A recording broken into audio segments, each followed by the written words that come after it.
Welcome to Movie Time in 5. My name is Brian Hayes, and each week I'll provide an almost 5-minute spoiler-free look at a horror sci-fi movie recently released in theaters, on iTunes, or a popular streaming service such as Netflix or Amazon Prime.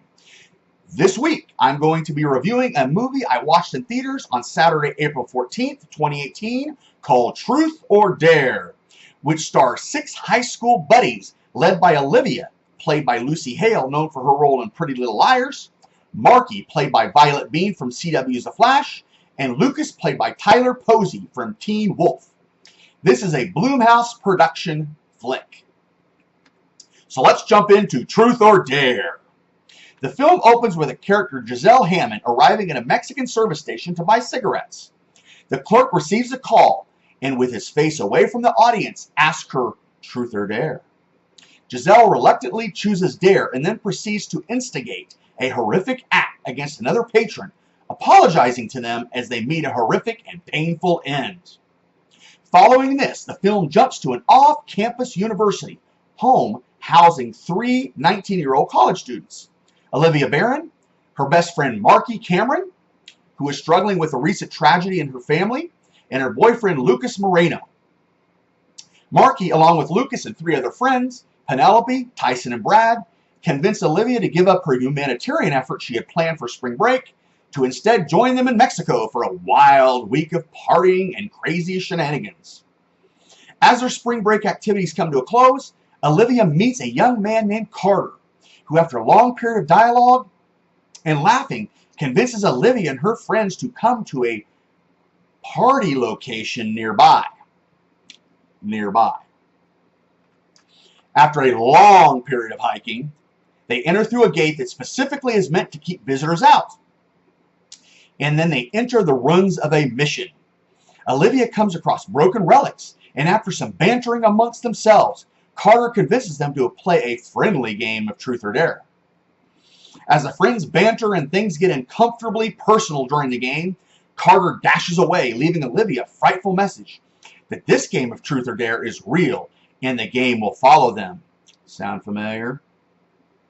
The next 90 minutes of the movie is a game of life and death for the 6 friends as they must battle to survive while trying to uncover and unlock the mystery of the deadly game.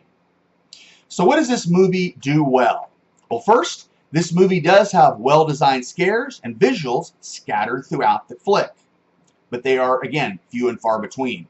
The cinematography outside of the old mission and some of the shots inside are some of the best parts of the flick.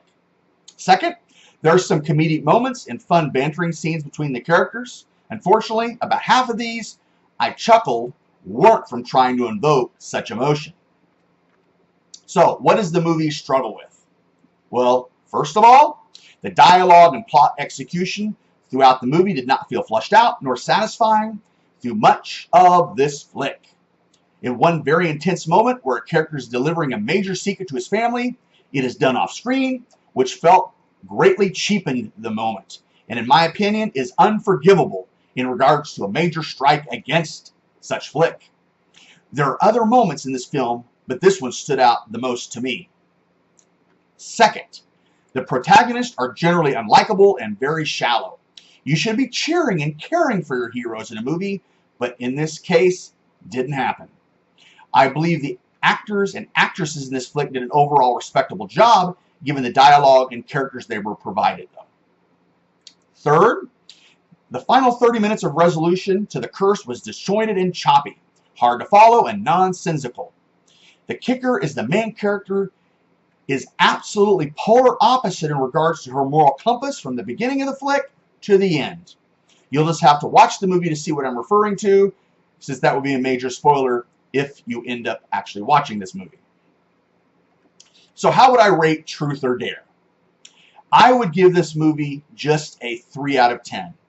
Unfortunately, the quality of this movie is lesser than even some recent Blumhouse production flicks, such as Happy Death Day, which was not a very good movie in my opinion as well, and it's polar opposite end of the spectrum in regards to recent hits like Get Out and Split.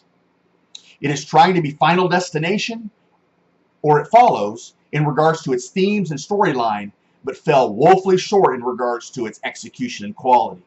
My opinion is this movie is one you can pass on. Finally, this week, I would like to take a moment to make sure everyone goes over and checks out the amazing new shirts and horror-themed gear over at oddmacabre.com, ODDNMACABRE.com. I just ordered a new Fright Club themed shirt, and we'll be showing that off in a future Movie Time in 5 review. So I hope you've enjoyed this Movie Time in 5. You can find me on Twitter at BrianHayes73. And until next week, do your heart some good and get scared. Truth or dare, y'all. Bye.